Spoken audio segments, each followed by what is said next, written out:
All right. Shalom, shalom, shalom. Shalom, Israel. Kahalo Yahweh. Bahashem Yahweh Shai. Bahashem Rakah Kradash. Shalom, salutations, and double honors to the elder apostles of Great Millstone, where I continue to listen and learn this 100% truth from Yahweh Bahashem Yahweh Shai. Barakatham. The water for your sacrifices and your lessons.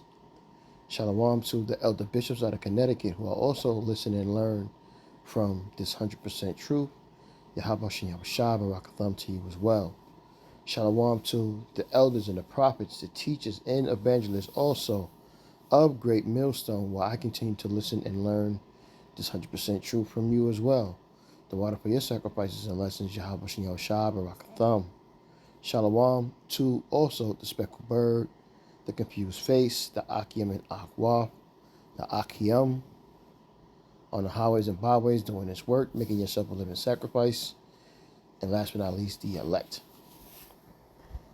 Back again with another video, and I was going to name this. I got inspiration from listening to the elder apostles and the bishop this weekend, as I always do, listen. And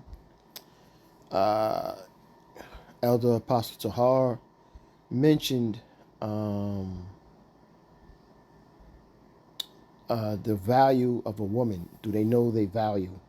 What's the value of a woman? So, for me, always looking for new lessons to start on. There's lessons within lessons, and so this is what I decided to base this lesson on is the value of a woman. Probably entitle it though, the importance of a woman in Israel, because you have a lot of women today who go around thinking that they can say what they want to say and do what they want to do. They don't fear Yahweh and Yahweh Shai, and they don't fear prophecy on the things that's about to happen, and things are starting to changing fast. And you can kind of see how just a small amount of them are understanding that it's not about the status of what a man has in here in Babylon. It's about the capabilities. Salakia, what the hell? It's about the capabilities on what a man can do in taking care of a woman in these times we're in, because things have closed as far as what they're used to. Having their own job, making their own money, paying their own bills, and saying I don't need a man, and this, that, and the third. So now Yahweh Shem Shah has caused these devils, or put these devils in the position to cut off the Jake woman and let them know that you're going to have to go back and beg your man for him to take you back, because we have no more use for you. Okay? So we should understand that biblically there's order in everything that happens, whether you want to accept it or agree to it or not. Now, we understand that order is jacked up here in Babylon, right? But there will be order again when Yahweh Shai comes, okay? And we understand that there's roles that everyone plays. Within Israel, there's marriage, and other things that come into play as far as upholding being joined together, because that's what marriage is. The Jake man has his role, and the Jake woman has her role, and the children, they have their roles that they play. And because that Esau has turned things upside down, everybody's out of position. So that's what put me in an understanding of, well, let me see if I can pull up some scriptures to see what women would say well, not necessarily to see what women will say, but to put things in perspective to see, what's the take on it. So, without further ado, doing too much talking, let's get straight to it. This is going to be Genesis 2 and 18. So, yeah. Genesis 2 and 18, and it reads, um, and Yahweh thy power said, it is not good that the man should be alone. I will make him a helpmeet for him. So Yahweh Shah did what? He changed things around by creating someone to complement the man, someone that the man would have glory for, and which would be the woman. And that woman would complement him, being a good woman and helping him to succeed at whatever it is, the task that Yahweh Shah may set for that man, whatever his role is. That woman helps to lighten the burden for what it may be, right?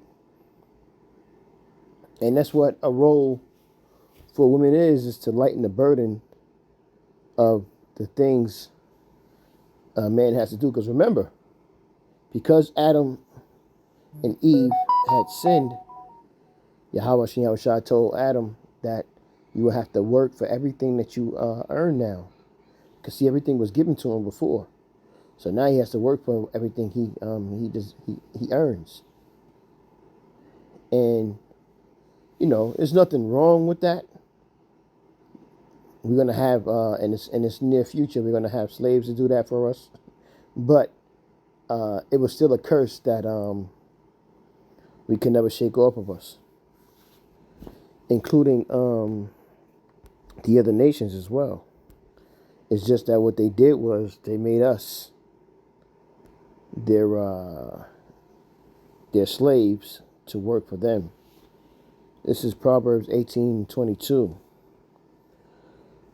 It reads, whosoever findeth a wife findeth a good thing and obtaineth favor of Yahweh. So understand that, man, because there's a lot of brothers that are in this truth, whether they tell you or not. There's a lot of brothers, including myself, that are married. You know what I mean? They do have a wife at home and kids at home and all these things that a family consists of, right? So the Lord is telling us, Yahweh Shah is saying, whosoever findeth a wife findeth a good thing and obtaineth favor. Now, favor is what I wanted to speak about. Let's go to the blue letter real quick. I'm going to leave it on there, but I'm going to the blue letter on my other screen. And let's get the word favor and what it means. Proverbs 18:22. Let's get the word understanding of favor. Strong's H7522. Ratson. Ratson. Rason. Saon. Rason in favor is pleasure, delight, goodwill, acceptance, desire, self-will. So whosoever findeth a wife findeth a good thing and obtaineth delight, favor of Yahweh B'Hashem Yahweh Shai, acceptance of Yahweh B'Hashem Yahweh Shai. So, even though Paul said that we will suffer in the flesh, we're still favored by Yahweh B'Hashem Yahweh Shai, because also, and I'm only speaking about men that in this truth teaching His word, or in this truth doing the work, because everybody's not a teacher.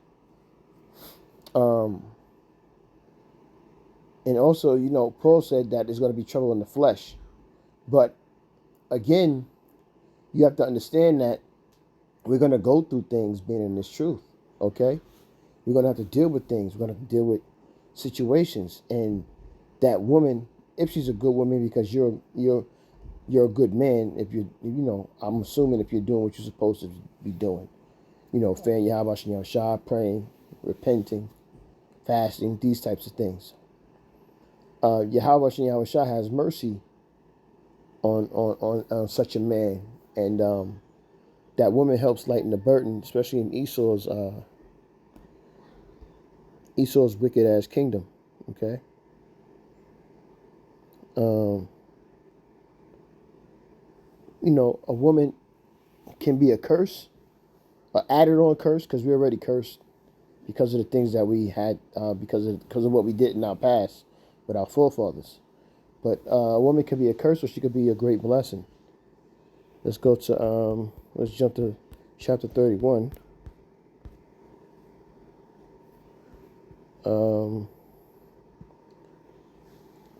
Proverbs 31:10, and it reads, "Who can find a virtuous woman? For her price is far above rubies. The heart of her husband doth safety trust in her, so that he shall have no need of spoil. She will do him good and not evil all the days of her life." And I pray, Abarakazah, that's what I have, because you never know until the end. And just like how we'll know who the hopeful elect are, as far as the true elect, is when Yahweh Shai comes back. So, you truly never know what you need to know until it's time for Yahweh Shai to reveal it to you.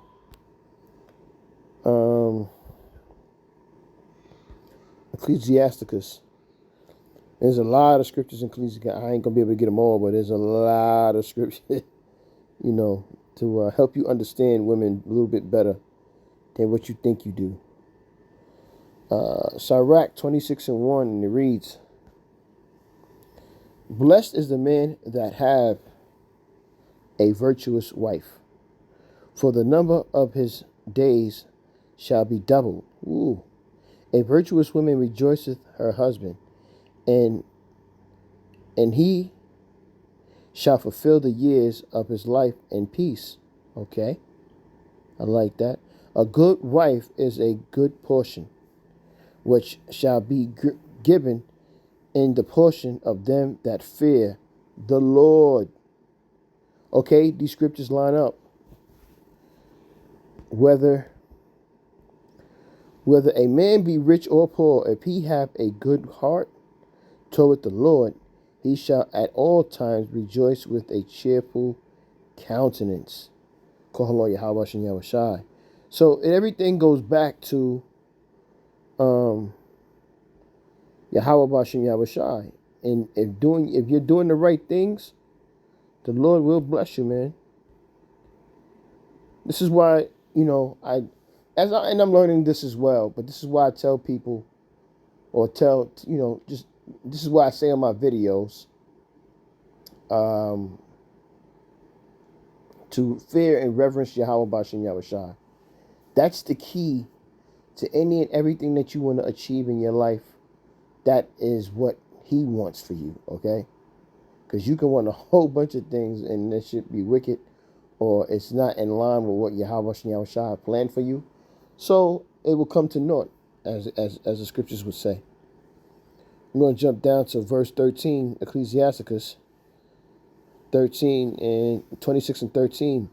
"The grace of a wife delighteth her husband, and her discretion will fatten his bones.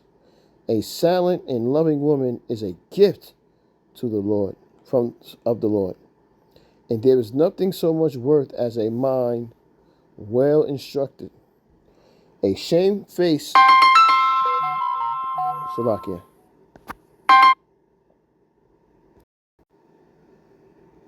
Salaki for that.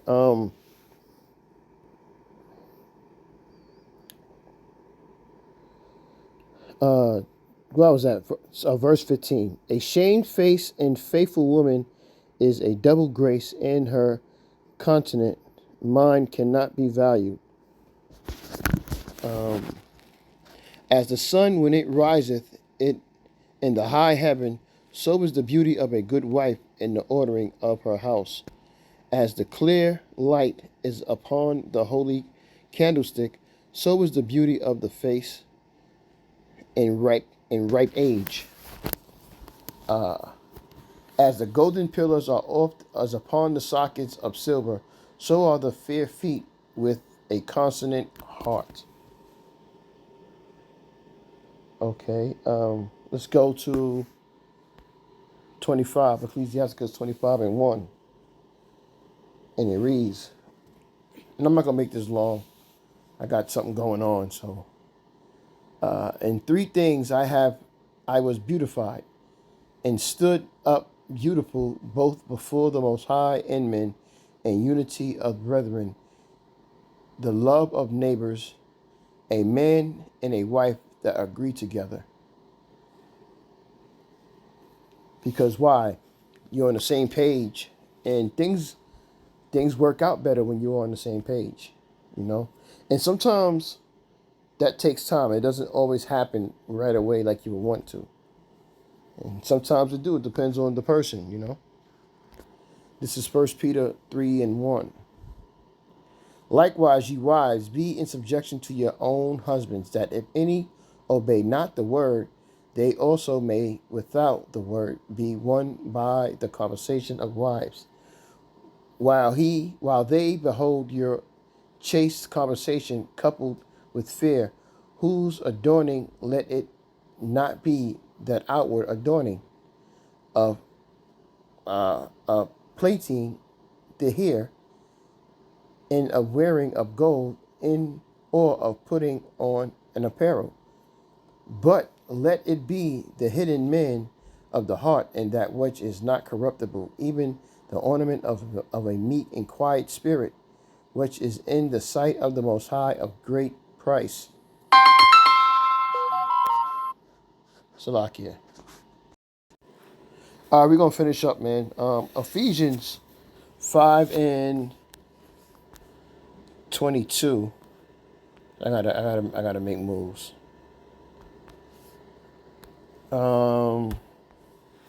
And it reads, wives, submit yourselves unto your own husbands as unto the Lord. For your husband is the head of the wife, even as Hamashiach is the head of the church, and he is the savior of the body. Therefore, as the church is subject unto Hamashiach, so let the wives be to their own husbands in everything. Husbands, love your wives, even as Hamashiach also loved the church and gave himself for it. So we are to be responsible men to taking care of our wives, right? You know, we gotta understand our roles. I gotta get ready to roll. Let me see. Titus 2 and 3, and it reads, the aged women likewise, that they be in behavior as becometh holiness, not the false accusers, not even too much wine, teachers of good things, that they may teach the young women to be sober. That's not happening these days.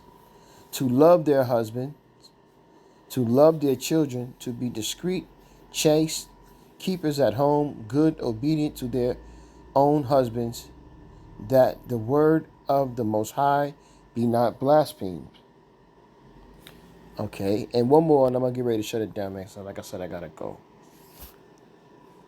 I got to go. 1 Corinthians 11 and 8, and it reads, for the man is not of the woman, but the woman of the man. Neither was the man created for the woman, but the woman for the man. And that is the understanding of the roles that we are supposed to play with one another, okay? So I pray that this lesson was edifying for you. And with that, I'm going to say shalom.